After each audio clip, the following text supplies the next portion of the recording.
Na aula de hoje, nós vamos retomar ao tópico de estabilidade de Slits a tempo contínuo e vamos ver a relação da estabilidade com a equação de Lyapunov.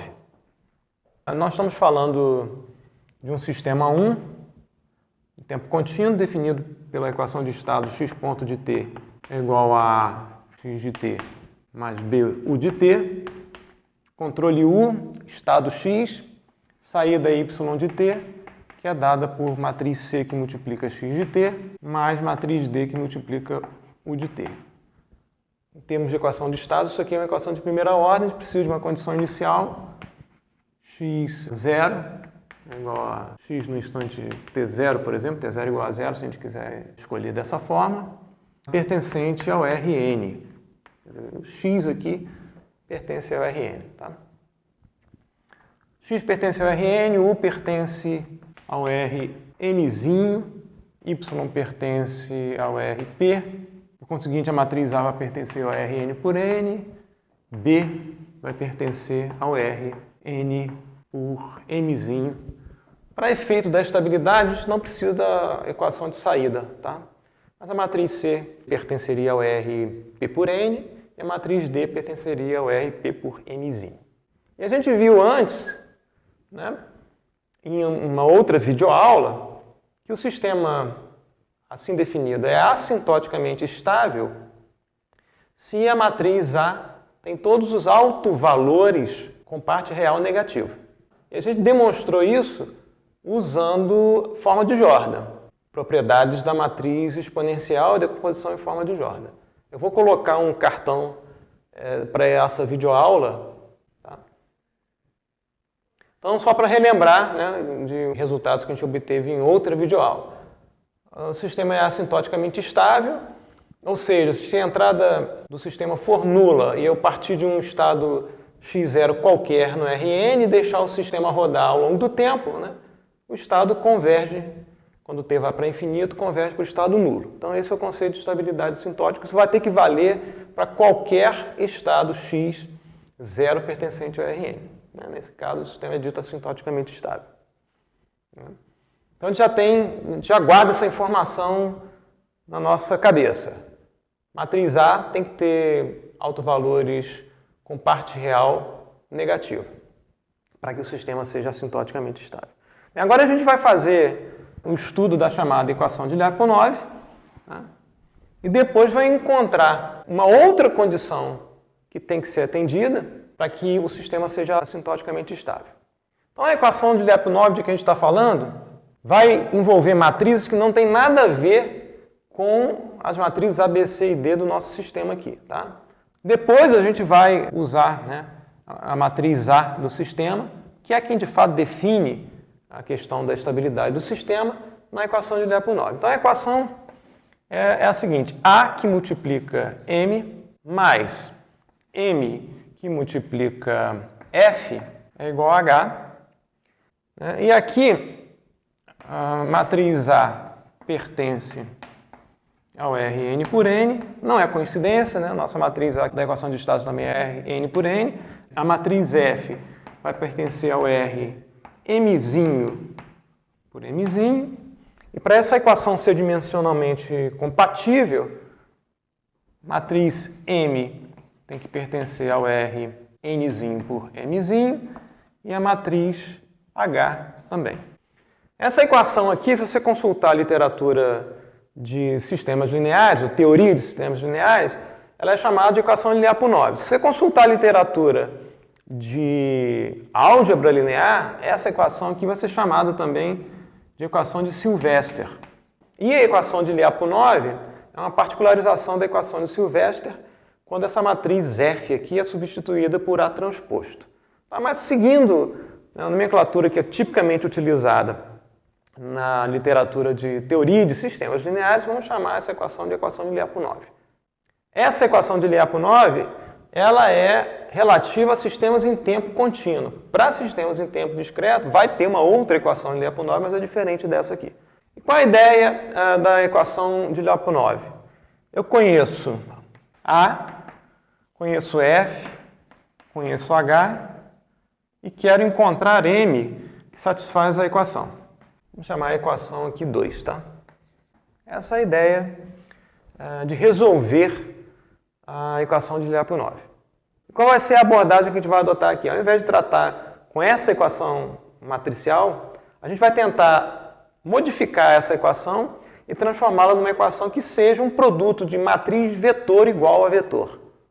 Então a ideia é a seguinte: tentar escrever 2 como uma matriz P que multiplica um vetor M-til, que eu vou definir logo em breve, vai ser igual a um vetor H-til. Já que a gente quer transformar a matriz em vetor, a gente vai lançar a mão aqui de um operador chamado VEC, que empilha as colunas de uma determinada matriz. Então, se a gente empilhar, né, por exemplo, M, que é uma matriz com N linhas e M colunas, se a gente empilhar as M colunas de M grande, né, num vetor coluna, isso vai ser o nosso vetor M-til. Se a gente fizer a mesma coisa com H tem M colunas, cada coluna com Nzinho elementos. Se a gente empilhar essas M colunas num vetor coluna, né, de N vezes M elementos, isso vai ser o vetor H-til. Então, aqui, né, a gente está usando o operador VEC, né, o VEC, por exemplo, da matriz M, né, seria igual ao VEC, aqui, vou representar M pelas colunas de M, tá? Por exemplo, M1, que é uma coluna, tá? M1, M2, um vetor coluna, M2, tá? Segunda coluna e assim por diante, até coluna Mzinho aqui, tá? O VEC da matriz M nada mais é do que a gente empilhar essas colunas aqui num vetor único de Nzinho vezes M elementos, ou seja, vai ser o M1, né, vetor coluna, empilhado aqui M2 e assim por diante, até o Mzinho, tá? É isso que o operador VEC faz com uma matriz M qualquer. Mesma coisa com a matriz H. Eu vou empilhar as Mzinho colunas de H num vetor com M vezes Mzinho elementos. Isso vai formar o nosso vetor H-til, né? Então, M-til vai ser o VEC de M, tá? E o H-til vai ser igual ao VEC. VEC aqui de vectorização, tá? De H. Agora resta a gente descobrir, né, quem é P.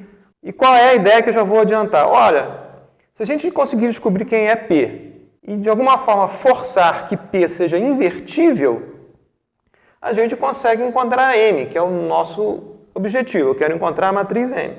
M vai ser igual a P inverso, P invertível, que multiplica H. Então eu consigo resolver a equação de Lyapunov usando esse tipo de estratégia. Tento escrever essa equação dessa forma, tento encontrar quem é a matriz P e forço que P seja uma matriz invertível. Aí, na condição de P invertível, eu consigo resolver a equação de Lyapunov. Vamos ver quem é P, no caso particular de Nzinho igual a 3 e Mzinho igual a 2. Né? Daí a gente tenta, por padrão, encontrar o caso geral. Então vamos ver um exemplo com Nzinho igual a 3 e Mzinho igual a 2. A equação de Lyapunov é A que multiplica M mais M que multiplica F é igual a H. Se for consultar a literatura, as letras não são essas aqui não, tá? Estou usando a matriz F e a matriz H aqui para diferenciar das matrizes ABCD do sistema que a gente vai usar depois para verificar a estabilidade, tá? Então, na literatura, você vai encontrar outras letras aqui para representar essas matrizes F e H, ok? Mas no nosso caso específico aqui, eu tenho uma matriz A, 3×3, que vai multiplicar, né, uma matriz M com duas colunas. Né? A matriz M é 3×2, duas colunas. Então isso aqui é uma coluna aqui que eu vou representar por M1, tá ok? E outra coluna aqui que eu estou representando por M2. Ora, isso aqui nada mais é do que A que multiplica M1, vou tirar aqui esses tracinhos, né? Já sabe que M1 e M2 são colunas, tá? A, M2. Se eu aplicar VEC a isso aqui, a gente vai encontrar o quê? Quer dizer, o VEC de A que multiplica M vai ser igual a M1, esse vetor coluna, empilhado com outro vetor aqui, a M2. Isso aqui é igual a quê? Eu posso escrever esse vetor coluna como o produto, né, de uma matriz, né, versus esse vetor aqui. Tá? Eu quero escrever isso como matriz M1, M2. Tá? Esse cara aqui já foi definido como M2, tá? Que é o VEC de M. Tá? Aqui fica óbvio que isso aqui é A que multiplica M1 mais 0 que multiplica M2 e 0 que multiplica M1, né, mais A que multiplica M2. Então, esse produto matriz M2 é igual ao VEC de AM. Eu posso chamar essa matriz, né, de matriz A2. Aqui eu vou supor que, por pré-requisito, vocês conhecem produto de Kronecker. Essa matriz A2, ela nada mais é do que o produto de Kronecker da matriz identidade de ordem 2, produto de Kronecker, com essa simbologia, matriz A. O que é o produto de Kronecker, né, dessa matriz identidade de ordem 2 com a matriz A? Então, I2, só para relembrar isso aqui, I2 que multiplica A, né, é igual a eu tomar aqui a matriz identidade, 1, 0, 0, 1 de ordem 2, tá? E multiplicar aqui pela essa matriz aqui, né? Todos os elementos por A, tá ok? Essa é a ideia do produto de Kronecker. Se não for a matriz de identidade, for uma outra matriz qualquer, cada elemento dessa matriz vai ser multiplicado pela matriz A. Vou apagar isso aqui. Isso aqui é só para lembrar o que é o produto de Kronecker. Agora nós vamos fazer a mesma coisa para a segunda parcela, que é MF. Quem que é MF? Eu posso escrever a segunda parcela MF como coluna M1, tá? Coluna M2, que multiplica a matriz F, que no caso aqui vai ser uma matriz, como a gente definiu aqui, uma matriz 2 por 2, Mzinho igual a 2. Então, essa matriz eu vou denotar como F11, tá? F12, F21, F22. São os elementos da matriz F. Esse produto vai ser igual a quê? Esse produto vai ser igual, vai ser M1 que multiplica F11, mais M2 que multiplica F21, vai ser a primeira coluna. E a segunda coluna vai ser M1 que multiplica F12, mais M2 que multiplica F22. Então, são as duas colunas da matriz que resulta da multiplicação de M por F. O que eu vou fazer como eu fiz no caso anterior? Eu vou querer computar aqui, né, o VEC de M que multiplica F. E o VEC de M que multiplica F vai ser um empilhamento dessa coluna com essa coluna aqui. Então, vai ser M1 F11 mais M2 F21, né? Empilhado aqui com M1 que multiplica F12 mais M2 que multiplica F22. Novamente, a gente vai querer escrever esse resultado aqui como o produto de uma matriz quadrada versus o F2. Lembrando, novamente, M1, que não é um escalar, é um vetor de 3 elementos, coluna de 3 elementos. Aqui a gente vê F11, F21, F12 e F22. Tá? E o que eu quero fazer? Eu quero que VEC de MF seja igual a uma matriz que multiplica M1, M2, empilhamento das colunas de M, que a gente chamou aqui de M2. Tá?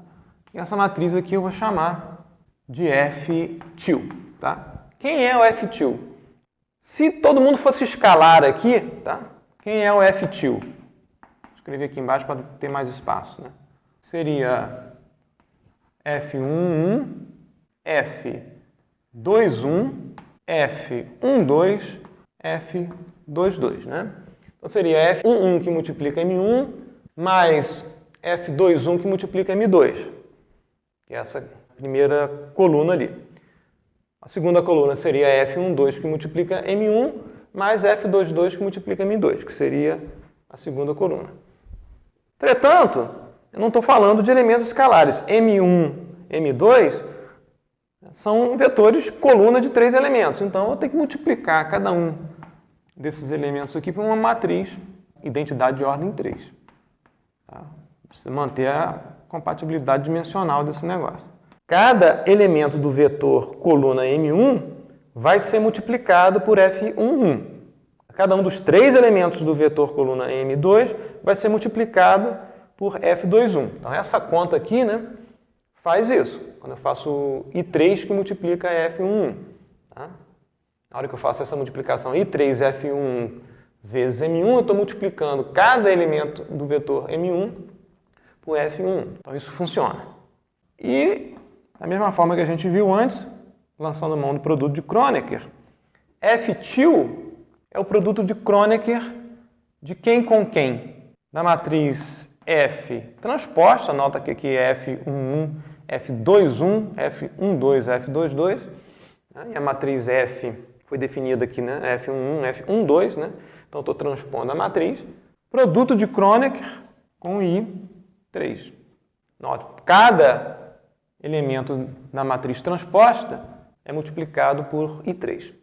E dessa forma, né, a gente já encontrou quem é a matriz P. A matriz P nada mais é do que a matriz ATIL mais a matriz FTIL, de modo que eu posso escrever P que multiplica MTIL é igual a HTIL, como a gente estava querendo de fato obter. Note que é FTIL que multiplica MTIL, né? E a primeira parcela aqui é ATIL que multiplica MTIL. Então eu chego à conclusão que P é essa matriz ATIL mais FTIL. No caso aqui, que a gente viu como é que é o padrão, né, para N igual a 3 e Mzinho igual a 2. Como é que fica para valores naturais quaisquer de Nzinho e Mzinho? Então a gente viu aqui que no caso do exemplo que a gente está estudando, com Nzinho igual a 3 e Mzinho igual a 2, a matriz ATIL é I, aqui é Mzinho, que multiplica A, e a matriz FTIL é F transposto, produto de Kronecker, com I, Nzinho. Tá? Então, no caso geral, a gente vai encontrar que o ATIL vai ser o produto de Kronecker de I, M com A, e a matriz FTIL vai ser o produto de Kronecker de F transposto com a matriz I, N. Muito bem. E o que a gente quer? Já que a gente encontrou qual é a estrutura de P, agora a gente quer forçar P ser invertível. Tá? Eu sei que P vai ser igual a ATIL mais FTIL e quero o quê? P invertível. Qual a condição que eu tenho que atender, né, para que P seja invertível? P invertível implica que todos os autovalores de P são não nulos. Vamos chamar esses autovalores de lambda K. Agora, resta a questão, quem são os autovalores de P? Uma vez que a gente descobrir quem são os autovalores de P, a gente verifica ou força que todos eles sejam não nulos. Essa é a ideia. Uma vez que a gente consiga atender essa condição, todos os autovalores lambda K de P serem não nulos, a gente garante que P é invertível e consegue resolver a equação de Lyapunov. Essa é a ideia. Só para que a gente não perca a noção da dimensão das coisas, né? A matriz P quadrada, né, com dimensões n que multiplica m por n que multiplica m. Tá? Por essas definições de FTIL e ATIL, né, e P ser a soma de ATIL com FTIL. Aqui a gente vai lançar mão de propriedades novamente, né, de produto de Kronecker e soma de Kronecker e propriedades associadas tanto ao produto de Kronecker quanto à soma de Kronecker. A gente pode escrever P como a gente viu antes, né? ATIL mais FTIL, substituindo aqui ATIL por quem ele é, né? Que vai ser IM, matriz de identidade de ordem IM, produto de Kronecker com a matriz A, mais a matriz FTIL, que vai ser a matriz F transposta, produto de Kronecker com a matriz IN. Essa soma é, por definição, a soma de Kronecker entre as matrizes A e F transposto. Então isso aqui nada mais é do que a soma de Kronecker, simbolizada por mais aqui circulado, né, com F transposto.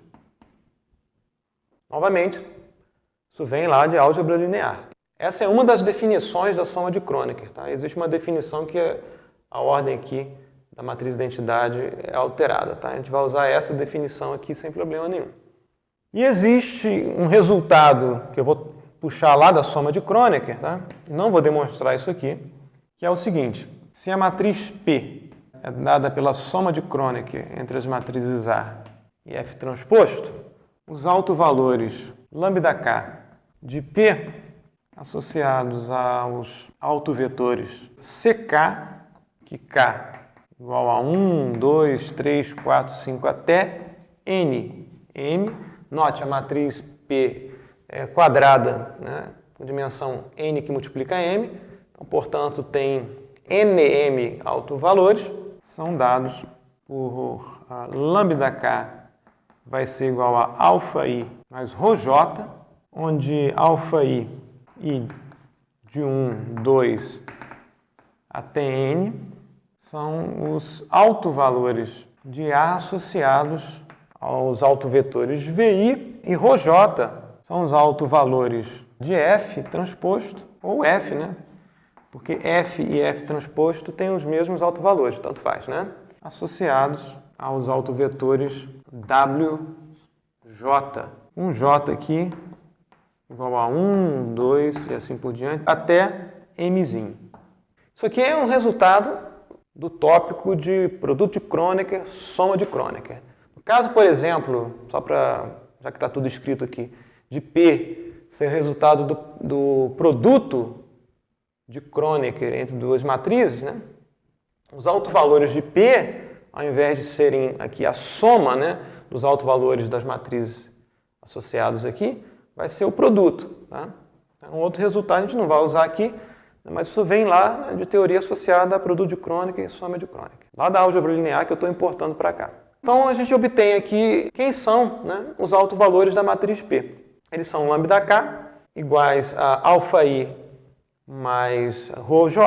Tá? E além disso, né, quem são os autovetores CK? Né? Posso escrever aqui CK, novamente por um resultado lá da álgebra linear, vai ser dado pelo produto de Kronecker entre VI e WJ. Tá? A gente não vai demonstrar esse resultado, só vai usar esse resultado.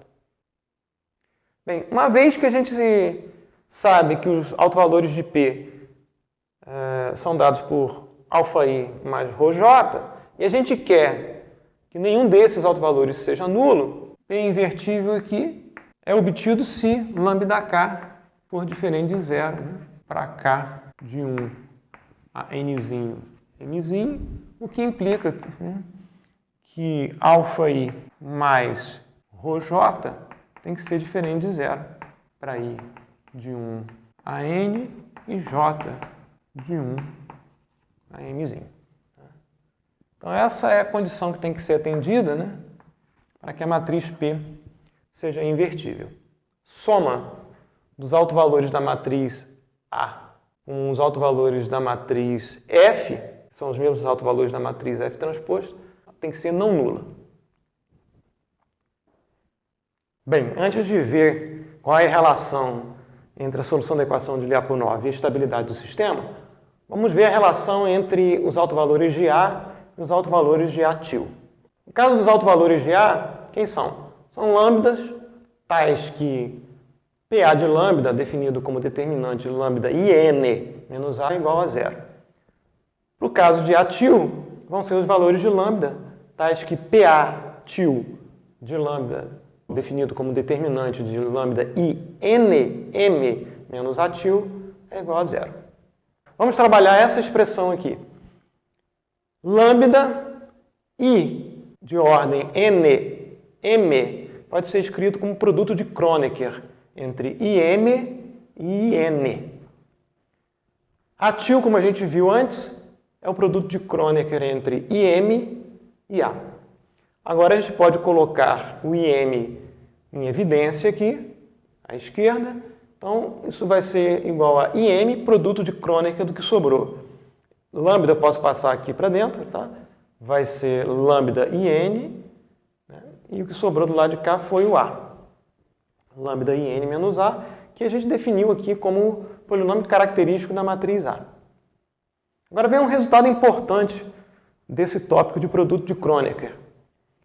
Determinante de uma matriz quadrada de ordem M, produto de Kronecker com matriz quadrada de ordem N é igual ao determinante da primeira matriz, IM, elevado à ordem da segunda matriz, que multiplica o determinante da segunda matriz elevado à ordem da primeira. Isso é um resultado importante da teoria de produto de Kronecker. Quem é o determinante de IM elevado a N? O determinante de IM é igual a 1, elevado a N continua igual a 1. E o determinante de lambda I N menos A nada mais é do que o polinômio característico da matriz A. Isso elevado a M. Daqui a gente conclui um resultado importante. Se lambda é alto valor de A com uma dada multiplicidade, lambda também vai ser alto valor de A til com essa multiplicidade multiplicada por M. Tá? Então, se lambda for alto valor simples, ele passa a ser um alto valor com multiplicidade mzinho. Se lambda for um alto valor com multiplicidade 5, por exemplo, esse mesmo lambda com multiplicidade de 5 vai ser alto valor de A til com multiplicidade 5m. Mesma relação a gente pode estabelecer entre a matriz F e a matriz F til. Agora a gente vai ver, de fato, né, qual é a relação entre resolver a equação de Lyapunov e a estabilidade do sistema. Então existe um teorema que relaciona esses dois domínios, solução da equação de Lyapunov e estabilidade do sistema. O teorema é o seguinte: todos os autovalores da matriz A do sistema 1, que a gente viu lá no início da aula, tem parte real negativa, e a gente já viu em outra videoaula que, se isso é verdade, o sistema é assintoticamente estável, ou seja, para qualquer x inicial, estado inicial, tem que deixar o sistema homogêneo rodar ao longo do tempo, o estado vai para zero, quando o t vai para infinito. Então, o sistema é estável se somente se, para uma matriz simétrica positiva definida, eu vou abreviar por PDN, a equação de Lyapunov, agora aparecendo mesmo na forma de Lyapunov, não na forma de Sylvester, A que multiplica M mais M que multiplica A transposto, F agora virou A transposto, vai ser igual a menos N grande. O H eu substituí por N grande. Essa é a equação de Lyapunov. Tem como solução única a matriz simétrica positiva definida M, dada por integral de 0 até infinito, de E elevado a A que multiplica T, que multiplica N, que multiplica E elevado a A transposto T dt. A gente vai fazer a demonstração desse teorema em 3 partes. A primeira parte vai ser a seguinte: dado o sistema estável, M satisfaz a equação de Lyapunov. A gente vai negligenciar aqui qualquer propriedade da matriz N. Depois a gente incorpora o fato de N ser positiva definida. Então essa é a parte 1 do teorema. A estável implica que M satisfaz a equação de Lyapunov. Então vamos fazer a verificação.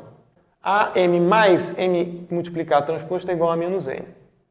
Vou colocar o A para dentro da integral. Tá? Então vai aparecer A integral de 0 a infinito, né? De A e elevado a t que multiplica N, e elevado a A transposto T dt. Isso aqui nada mais é do que AM. E a segunda parcela eu vou colocar o A transposto aqui para dentro da integral à direita. Então vai ser a integral de 0 até infinito, de e elevado a que multiplica t, que multiplica n, que multiplica e elevado a transposto t, que multiplica a transposto. Integral em dt nas duas parcelas, de 0 a infinito nas duas parcelas. Então eu posso colocar esses dois integrandos como um integrando unificado aqui. Isso vai ser então a integral de 0 a infinito, né, da soma desses dois integrandos aqui. E aqui a gente verifica o seguinte: se a gente considerar e elevado a at vezes n como um determinado termo, primeiro termo, por exemplo, esse termo aqui, a que multiplica e elevado a at vezes n, nada mais é do que a derivada desse termo aqui. Se a gente considerar o segundo termo, e elevado a transposto t, esse termo aqui é a derivada desse segundo termo, que é e elevado a transposto t, que multiplica a transposto. Então a gente tem, né, caso clássico, né, derivada do primeiro vezes o segundo, mais o primeiro vezes a derivada do segundo. Ou seja, esse integrando nada mais é do que a derivada em relação a t, né, do produto entre o primeiro termo e o segundo termo, que vai ser esse termo aqui, vezes esse termo aqui. Pelo teorema fundamental do cálculo, essa integral nada mais é do que esse termo aqui, avaliado em infinito, menos esse termo aqui, avaliado em zero. Isso vai ser igual a e elevado a t, quando t vai para infinito, e a é estável, faz com que essa matriz aqui vá para a matriz zero, nula. Mesma coisa para essa matriz aqui. Então, essa avaliação quando t vai para infinito aqui, vai ser zero que multiplica n, que multiplica zero. Então, esse termo aqui é zero, né? Menos a avaliação desse termo aqui para t igual a zero. Para t igual a zero, isso aqui vai ser a matriz identidade, isso aqui vai ser a matriz identidade. Então, a gente tem menos i que multiplica n, que multiplica i, que é igual a menos n. Então, de fato, se A é estável, então M, definido por essa expressão, satisfaz a equação de Lyapunov. Note que aqui a gente não entrou no mérito, né, de quem é a matriz N, se ela é simétrica, se ela é positiva definida. Parte 2 vai agora tratar a situação em que, se A é estável e N é simétrica e positiva definida, então a matriz M, definida por essa forma, também é simétrica positiva definida. Então, essa parte 2 da demonstração desse teorema. A estável e N simétrica positiva definida implica que N é simétrica positiva definida. Bem, como é que a gente constrói uma N simétrica positiva definida? Vamos escrever N decomposta como produto entre uma matriz Q e Q transposto. Esse produto garante que N seja simétrica.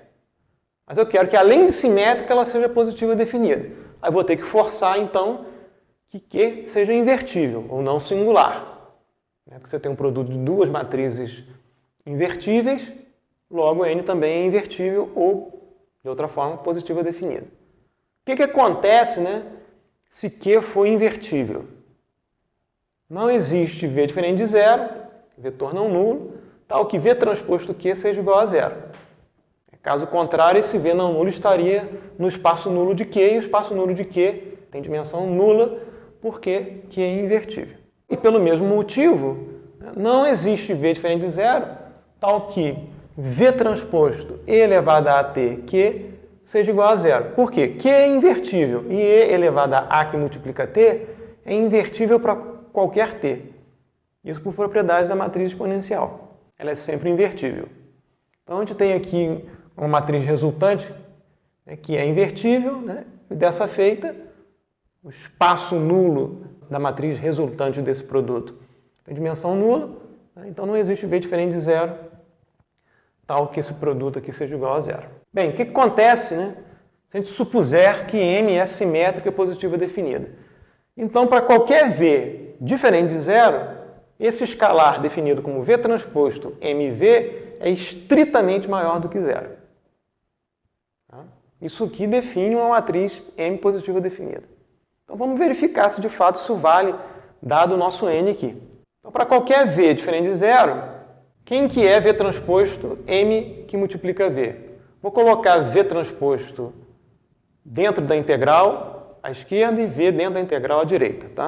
Então vai aparecer um V transposto aqui e um V do lado de cá. Então vai ser V transposto E elevado a A que multiplica T, o N, né, vai virar aqui Q que multiplica Q transposto, E elevado a A transposto que multiplica T, que multiplica V.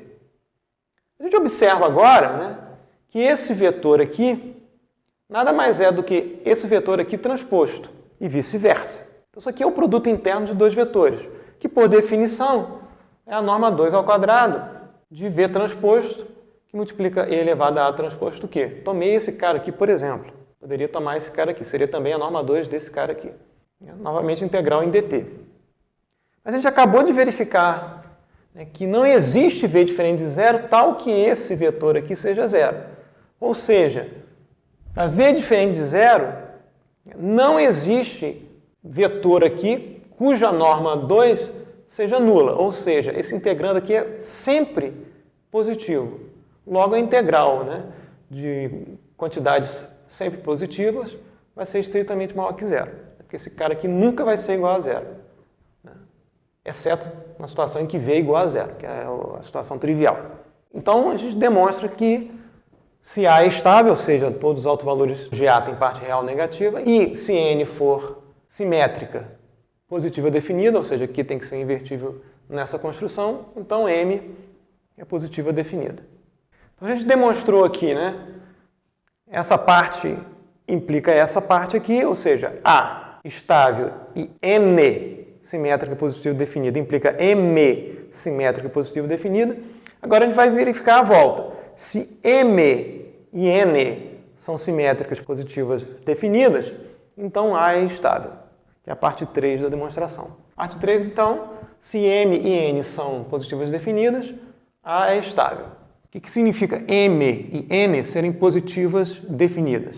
Para qualquer V diferente de zero, V transposto MV estritamente maior que zero, isso aqui é um escalar E, né? No caso de N, V transposto NV é estritamente maior que zero. Bem, a gente vai ter que de alguma forma relacionar isso aqui com A estável, que significa autovalores de A tem parte real negativa. Então, vai ter que aparecer em algum momento nessa parte 3 da demonstração autovalores de A.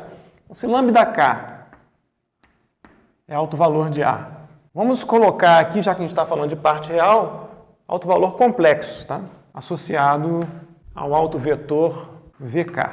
Então, a gente pode escrever que A que multiplica VK é igual a lambda K VK. Forma alternativa, né? Ou, né? É como os autovalores de A são os mesmos autovalores de A transposto, a gente pode escrever que A transposto VK é igual a lambda K VK. Ou ainda, né? A gente pode escrever que VK transposto A vai ser lambda K complexo conjugado VK transposto. São formas equivalentes, né? Considerando a situação em que o autovalor é complexo. Agora a gente escreve a equação de Lyapunov, AM mais MA transposto é igual a menos N, e eu vou ter que ter alguma coisa relacionada com essas matrizes M e N serem positivas definidas. Eu tenho uma multiplicação à esquerda por V transposto e uma à direita por V. O que eu posso fazer aqui é multiplicar toda essa equação por VK transposto à esquerda e VK à direita, de modo que apareça aqui um V transposto NV do lado direito da equação. Então vamos fazer isso. Multiplicar, né, à esquerda por VK transposto e à direita por VK. Então a gente vai ter aqui VK transposto a M, VK, mais VK transposto M, A transposto VK. Isso vai ser igual a menos VK transposto N, VK. VK aqui tem que ser necessariamente um vetor não nulo, né? Então, de cara, esse termo aqui, vamos chamar de alfa, é maior do que zero, porque N é uma matriz positiva definida. E agora vamos trabalhar essas duas parcelas aqui. Quem quer ver K transposto que multiplica A? VK transposto que multiplica A é lambda K complexo conjugado que multiplica VK transposto. Então a gente substitui esse termo aqui, né, por lambda K complexo conjugado, VK transposto, M VK mais, aqui a gente vai ter VK transposto, M, A transposto que multiplica VK, A transposto que multiplica VK é lambda K que multiplica VK. Então isso vai ser, eu posso escrever como VK, né, que multiplica lambda K, sem problema algum. Isso vai ser igual a menos alfa. Chamei esse produto V transposto NV de alfa. Tá? Aqui a gente observa que a gente tem V transposto MV, esse cara aqui é um escalar beta maior do que zero, porque a matriz M é positiva definida. Mesma coisa aqui, esse produto aqui é beta maior do que zero. Então a gente tem o seguinte resultado, né? Lambda complexo conjugado beta mais beta lambda K é igual a menos alfa. Então isso aqui nada mais é do que lambda K complexo conjugado mais lambda K vai ser igual a menos alfa dividido por beta. Esse cara aqui necessariamente é menor do que zero, porque alfa é maior do que zero e beta também é maior do que zero, então essa soma dos autovalores lambda K complexo conjugado com lambda K é negativa. E quem é a soma de um número com um complexo conjugado desse número? Isso é 2 vezes a parte real do número, né? Então 2 vezes a parte real de lambda K é menor do que zero. O que implica, né, que real de lambda K é menor do que zero. Né? Na hora que a gente soma o complexo conjugado com o número normal, né, na hora que a gente soma esse cara aqui, isso aqui vai ser parte real mais parte imaginária, aqui a gente vai negativar, né, o complexo conjugado negativa a parte imaginária. Então a parte imaginária se cancela, então você tem 2 vezes a parte real. Né? Então a gente demonstra o teorema, né? A gente demonstrou a ida, se A é estável, ou seja, tem autovalores com parte real negativa, e N é positiva definida, simétrica, então M é positiva definida. Está mostrado aqui, e a gente mostrou antes que M satisfaz a equação de Lyapunov quando A é estável. E por fim a gente mostra a volta, né? M e N, ambas PD, implica A estável, ou seja, com autovalores com parte real negativa, que foi a parte 3 do teorema. Então isso encerra a relação entre encontrar uma solução única para a equação de Lyapunov e a estabilidade de um sistema linear invariante no tempo a tempo contínuo.